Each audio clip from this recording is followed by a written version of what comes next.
Sébastien Boussois, bonjour. Vous êtes spécialiste du Moyen-Orient et du terrorisme. Vous êtes d'ailleurs chercheur au Centre de prévention de la radicalisation à Montréal et aussi à l'Université libre de Bruxelles, auteur de plusieurs livres, notamment sur l'Algérie et les pays du Golfe. Alors, au bar de l'Europe, je vous ai servi rien, parce que c'est le ramadan, ce qui n'empêche pas les Algériens de continuer à manifester pour réclamer une véritable transition démocratique, et ils ne sont pas prêts à avaler n'importe quoi. Et encore heureux, après toutes ces années de printemps dit arabe, d'hiver islamiste, on s'est retrouvé dans une situation où on se demandait mais où était passée l'Algérie, où étaient passés les Algériens. Et puis on m'expliquait quand j'y allais que oui, mais on avait déjà eu un printemps algérien et que finalement on n'était pas prêt à rebasculer dans une forme de violence telle que ça avait été le cas et qui avait conduit à la décennie noire. Je crois que les Algériens sont arrivés à un stade de maturité où ils ont décidé de prendre leur destin en main d'un pays qui avait complètement disparu des écrans radars. Et depuis effectivement le mois de février, ils se révoltent. Ce Irak essaie de résister à différentes tendances, à différentes tentations et essaye de se structurer pour permettre ce que vous avez appelé, Paul, effectivement une transition démocratique. Mais je crois qu'il y a encore évidemment un long chemin et nous sommes pour l'instant, je dirais, c'est le ramadan justement, peut-être dans une période un peu de vache maigre et d'entre-deux. Je dirais que depuis quelques mois, les Algériens ont réussi dans une première étape à montrer la sortie à Abdelaziz Bouteflika. Les choses sont beaucoup plus compliquées pour l'instant, c'est-à-dire qu'au début, les faits d'émulent. Je dirais que le nombre de manifestants réguliers tous les vendredis a largement impressionné une partie de l'ancien pouvoir, mais que dans ce processus transitoire, on est dans une situation où certains tentent encore manifestement de s'accrocher et ça ne correspond pas véritablement à ce que les Algériens aimeraient avoir, c'est-à-dire une sorte de dégager tous, comme on dit en arabe, de net haouga, c'est-à-dire de passer totalement à autre chose. Et on est dans cet entre-deux aujourd'hui avec un certain nombre de dirigeants, notamment évidemment Gaïd Salah, le chef d'état-major, qui s'accroche fermement de par l'importance même que l'armée joue aujourd'hui en Oui, Algérie. si la révolution est confisquée, ce sera par l'armée, c'est elle qui reste maître du jeu. Aujourd'hui, clairement, en Algérie, on est dans cette situation-là, avec malheureusement un certain nombre d'ingérences extérieures. Je dirais qu'il n'y a pas que les pays traditionnellement liés à l'Algérie. La France s'est bien gardée de prendre quelques positions. Alors, on a sorti quelques éléments sur le président Macron, qui aurait eu quelques connexions avec d'anciens dirigeants algériens, mais finalement, qui ne l'a pas fait. Aujourd'hui, on est plus sur des influences très extérieures à l'Algérie. Je pense notamment à un certain nombre de pays du Golfe qui voudraient bien que l'Algérie reste aux mains de l'armée, comme ça a été le cas du grand modèle, évidemment, je citerai les Émirats arabes unis, dont ça a été le grand modèle, l'Égypte de Sisi, qui a balayé tout élément positif de révolution depuis 2011. Aujourd'hui, il n'y a plus rien, il n'y a plus trace de la révolution égyptienne. Et évidemment, je crois que les Algériens ne sont pas prêts à voir arriver la même chose dans leur pays. Oui, l'armée a beaucoup à perdre, en fait, y compris sur le plan économique.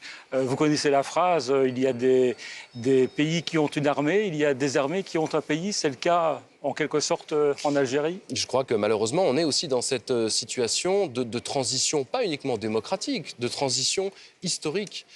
Et ce que cette armée qui est divisée, il y a l'armée il y a les derniers vétérans évidemment de la guerre d'indépendance, dont Bouteflika faisait clairement partie, et puis il y a des divisions au sein même de l'armée. Je pense à ces éléments de l'armée réformée des années guerre civile, qui eux sont plus jeunes, aspireraient évidemment à plus de modernisation, mais il y a encore de vieux généraux qui sont en place, et c'est le cas de Gaïd Salah. On a un peu l'impression qu'on risque de dériver petit à petit vers un régime encore plus militaire qu'il ne l'était, et ça, il y a fort à être de vraies raisons d'être inquiet sur la situation, encore une fois, du plus grand pays d'Afrique. Et ce n'est pas juste le plus grand pays d'Afrique, c'est une armée évidemment extrêmement puissante, comme avec l'Égypte notamment, et toutes les inquiétudes que l'armée, évidemment, nous donne sur le risque d'une déstabilisation potentielle et le risque que la démocratisation puisse affaiblir et favoriser un certain nombre de dérives et d'incursions de nouveau de djihadistes ou de groupes djihadistes. Et l'armée, évidemment, aura les mêmes arguments que l'avait Bouteflika, c'est-à-dire une stabilité et de la sûreté. Et donc, du coup, rien de mieux que l'armée pour ça, selon eux.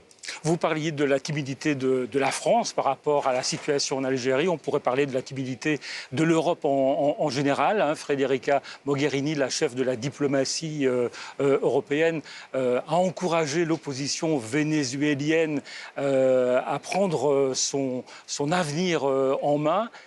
Très peu de mots en ce qui concerne l'Algérie. Pourquoi ? Parce que je crois que le Venezuela aujourd'hui est une nouvelle caisse de résonance de l'ensemble des transformations du monde et des conflits.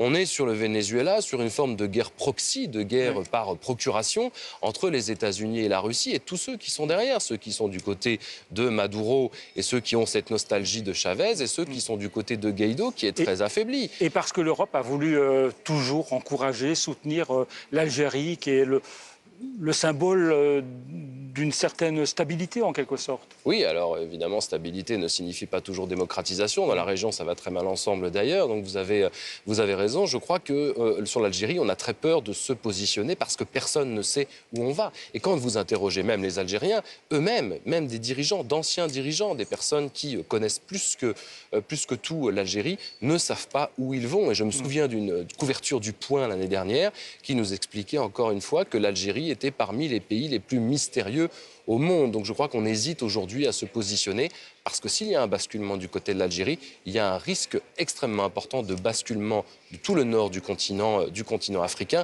de par l'importance évidemment du pays et également ses frontières extrêmement sensibles évidemment avec la bande sahélienne et les groupes djihadistes qui y sont fort présents. Autre pays que vous connaissez bien, l'Arabie Saoudite. Regardez ce petit dessin de Pierre Kroll. Il est dessinateur au grand quotidien belge Le Soir et il évoque les ventes d'armes de la Belgique, en l'occurrence, à l'Arabie Saoudite. Alors je lis les dialogues. Hein. Vous êtes sûr que c'est pas pour faire la guerre? Non, non, non, c'est pour faire mon jardin. Et ce dessin, il témoigne bien de l'hypocrisie de l'Europe à l'égard des pays du Golfe et de l'Arabie Saoudite en particulier? L'Europe est dans une hypocrisie totale et les États membres comme la France et la Belgique sont tout aussi mouillés. Je viens de sortir une tribune où j'essayais d'expliquer justement est-ce que finalement l'Arabie Saoudite n'est pas le porte-flingue de la Belgique et de la France sur la guerre au Yémen. La question elle est là, à partir du moment où on est sur un conflit qui n'intéresse quasiment personne et pourtant on arrive aujourd'hui à près de 100 000 morts. L'Arabie Saoudite et les Émirats veulent maintenir leur zone d'influence sur le Yémen pour canaliser l'Iran, pour canaliser la rébellion Houthi. Et finalement, on est dans une situation où, au nom de la réelle politique, on est prêt à tout. Et la France et la Belgique continuent à vendre des armes. Mais on est vraiment dans quelque chose d'extrêmement cliché. On a un bateau qui arrive sur la côte belge, à Zeebrugge, et qui part il y a quelques mois avec des armes. Et on se retrouve avec un bateau qui arrive au large du Havre et qui va récupérer des armes pour ensuite les acheminer au Yémen. Et évidemment, personne n'est dupe à partir du moment où on a retrouvé également un certain nombre de chars d'assaut vendus par la France et par la Belgique sur des terrains de guerre extrêmement terribles. Et aujourd'hui, le Yémen, c'est malheureusement ça, c'est près de 100 000 enfants qui sont morts au nom d'intérêts tout à fait particuliers pour lesquels nous sommes aujourd'hui complices et dont il faut, à mon avis, rapidement sortir. Sébastien Boussois, merci d'être venu au bar de l'Europe. C'est le ramadan, vous êtes privé de tout, un mets, d'un petit plat, mais aussi de boules surprises, parce que là, on n'a plus vraiment le temps. Merci à vous. À bientôt.